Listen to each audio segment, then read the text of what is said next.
Bonjour à tous, c'est Gilles Mansillon, je vous souhaite une excellente journée. Je reviens à vous aujourd'hui pour continuer ce tutoriel sur le tarot, sur la manière de consulter.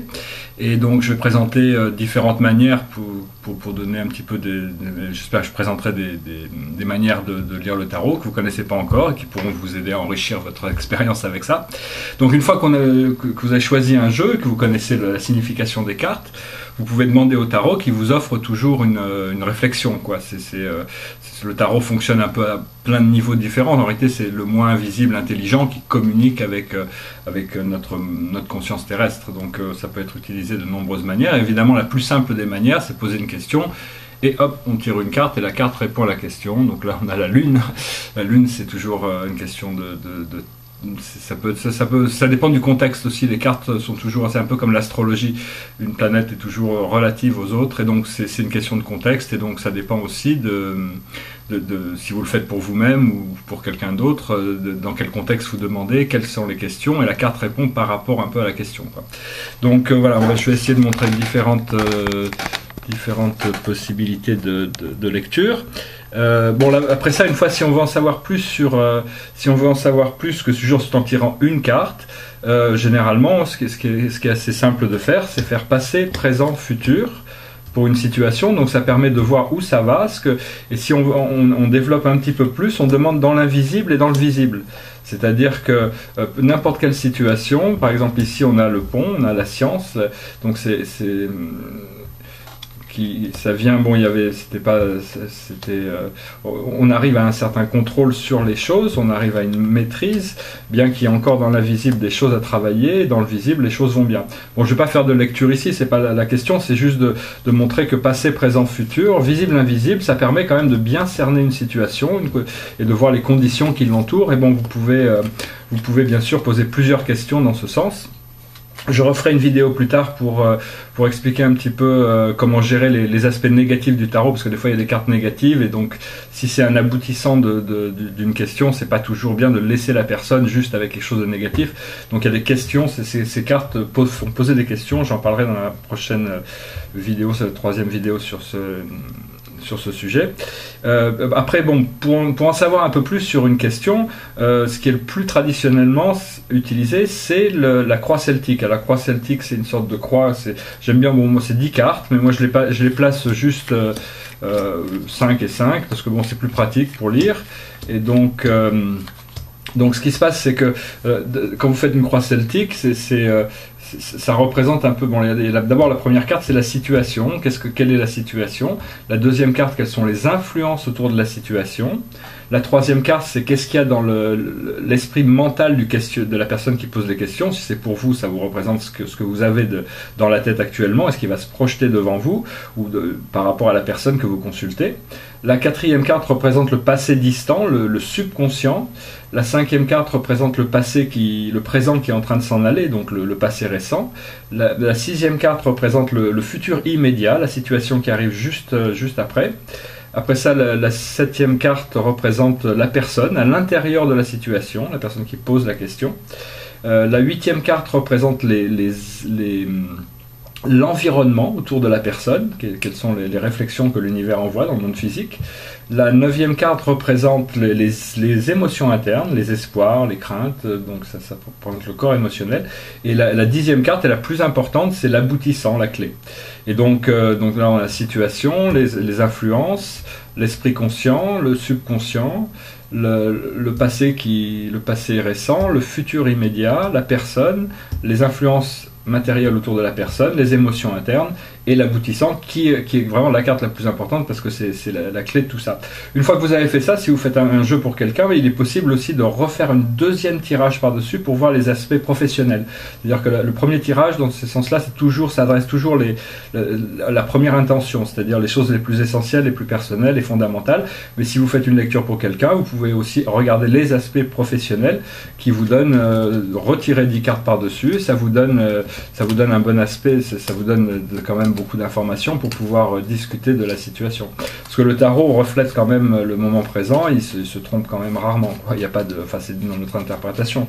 Après ça, je vais vous montrer manière de consulter, c'est-à-dire c'est plus personnel, c'est plus ésotérique, mais c'est pour consulter par rapport au chakra, c'est-à-dire on a 7 grands centres d'énergie qui ont été calibrés pour nous servir dans notre incarnation, et ces chakras, il y a 3 chakras, donc on étale 7 cartes, il y a 3 chakras créatifs qui sont la base, le nombril et le système, le plexus solaire, le chakra du cœur qui est neutre, et 3 chakras créatifs qui sont la communication, la gorge, le 3e œil, la vision et la couronne qui nous ouvre sur les dimensions supérieures. De même manière, c'est-à-dire que dans ce reading, dans cette manière de lire, la dernière carte, le 7e chakra est le plus important parce que c'est ça qui ouvre sur ce qui arrive sur le futur.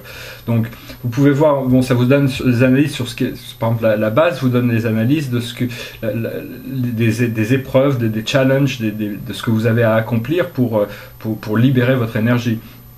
Le 2e chakra vous connecte sur tout ce qui est sur le monde terrestre, les plans astraux, donc c'est vraiment tout ce qui est relatif au monde terrestre. Le 3e chakra vous connecte sur votre énergie solaire, c'est-à-dire ce que vous rayonnez, ce que vous communiquez.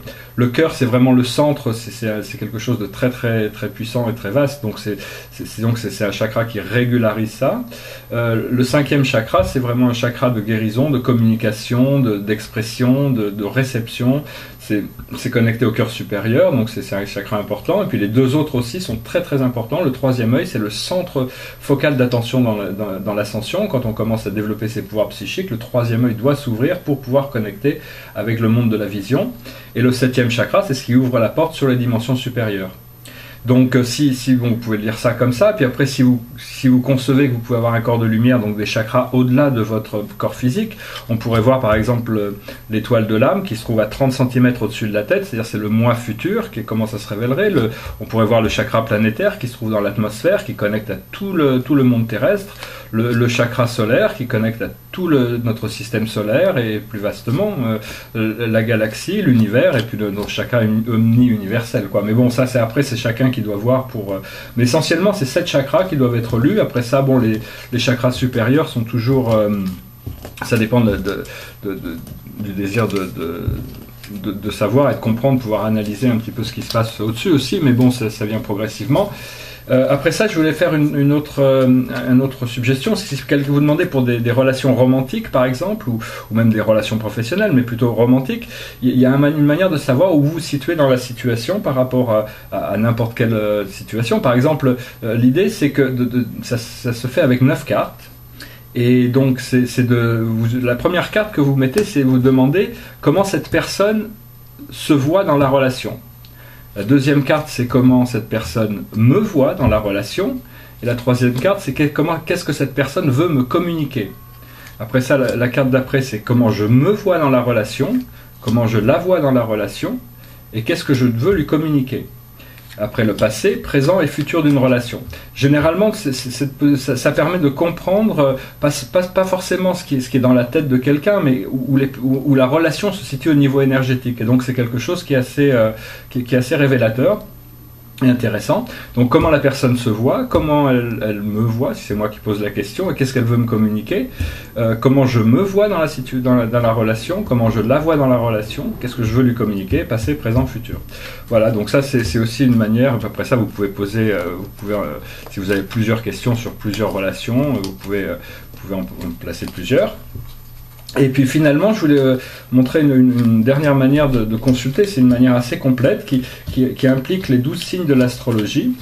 Et donc c'est ce qu'on appelle un grand univers, qui correspond, c'est-à-dire c'est 13 cartes qui sont placées en cercle, et donc chaque carte correspond à un signe de l'astrologie, comme le bélier qui est le potentiel, qui est vraiment le départ, et donc ce qui est potentiel, ça répond au potentiel. Après le taureau, ça répond à ce qui est possédé dans le moment, ce qui est matériel, ancré, ce qu'on possède par rapport à la situation. Le gémeaux correspond à tout ce qui est activité mentale, tout ce qui est voyage, et donc c'est tout ce qui est le mental terrestre aussi. Après ça, le cancer, c'est vraiment l'environnement, la maison, c'est aussi ce qui va se développer, la fin des jours, c'est-à-dire au plus les choses avancent. Donc c'est vraiment quelque chose, c'est très émotionnel aussi, c'est sur les feelings. Après ça, la carte d'après, c'est le cœur, la constellation du lion, et là, donc c'est tout ce qui est passion, tout ce qui est Aussi bon, tout ce qui est relayé au cœur, quoi. Bon, après ça, bien sûr, vu que c'est par rapport à des constellations, c'est des lectures qui peuvent être lues de plein de manières différentes selon votre approche de l'astrologie et ce que vous cherchez à en tirer, votre intention. Après ça, il y a la Vierge qui correspond à tout ce qui est santé par rapport à la question, tout ce qui est la manière dont on se nourrit matériellement, spirituellement, et ce qu'on doit améliorer. Après ça, en Balance, il y a c'est tout ce qui est univers social, c'est le monde social, c'est le monde professionnel. C'est pas que professionnel, mais aussi toutes les relations interpersonnelles. Bon, il disait souvent que c'est à propos des contrats, tous les accords, mais enfin bon, c'est plus surtout sur le monde social, quoi. Après ça, le Scorpion, c'est ce qui vient de l'intérieur, des profondeurs, et donc c'est ce qui arrive à l'intérieur de votre champ d'action. De conscience. Après ça, le Sagittaire, c'est tout ce qui est philosophique, la pensée supérieure, quelles sont vos lois, vos philosophies dans le moment. Comme ça vous permet de voir où vous en êtes par rapport à tous ces états. Après ça, le Capricorne, c'est ce qui vient de l'univers, c'est très structure, c'est un peu ce que la mer nous apporte, ce que l'univers va nous apporter là, par rapport à la question. Le Verseau représente les espoirs, les craintes, pas trop les craintes, mais les espoirs, les amis, c'est un signe très idéalistique, et donc il faut, des fois, bon, il peut y avoir des cartes négatives qui apparaissent dans des constellations qui sont positives, toutes les constellations sont positives, mais bon, ça nous apprend à gérer les énergies par rapport à ça. Et le Poisson, dans ce reading, correspond au karma, à l'inévitable. Encore une fois, la dernière carte est la plus importante du jeu, parce qu'elle résout toute l'équation, et c'est là où on aboutit. Donc, dans toutes les fois qu'on lit le tarot, la dernière carte est toujours la plus importante, et quand le soleil est à la dernière carte, il n'y a presque rien à dire, parce que c'est le mieux du mieux, quoi, parce que le soleil est la carte la plus forte dans le tarot, après ça il y a l'as de bâton, mais le soleil représente la somme de toutes choses, et donc dans le tarot, surtout quand elle est placée en dernière position, ça promet des choses assez extraordinaires qui vont arriver par rapport à la question ou par rapport au questionnaire. Voilà, je vous remercie, j'espère que vous avez trouvé ça intéressant, je vous dis à bientôt, namasté.